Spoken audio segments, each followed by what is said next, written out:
If you are turning and tossing, you're waking up multiple times during night, your spouse doesn't want to sleep next to you anymore. He is out because you snore.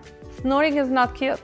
Snoring is indicative of airway obstruction, and there is different type of airway obstruction. Sometimes we associate it with heavy body obesity. Also, it can be a central nervous system airway obstruction, and also can be upper airway obstruction because of tonsils, adenoids, large tongue, and so on. As a dentist, I can see sign of airway obstruction and send you to a specialist, because guess what?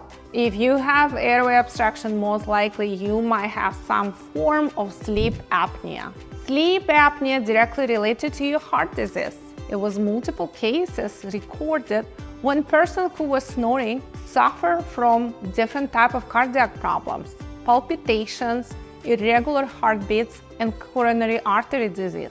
This is all part of your overall health. It affects your teeth, it affects your behavior. In children, it's not uncommon to be diagnosed with ADHD, and after tonsils adenoids are removed, the ADHD symptoms go away. Also, in little kids who bedwet for a long time after the age of 5 or so, again, can be indication of airway obstruction. Their sleep apnea does not let them sleep good, and they have incompetency during night.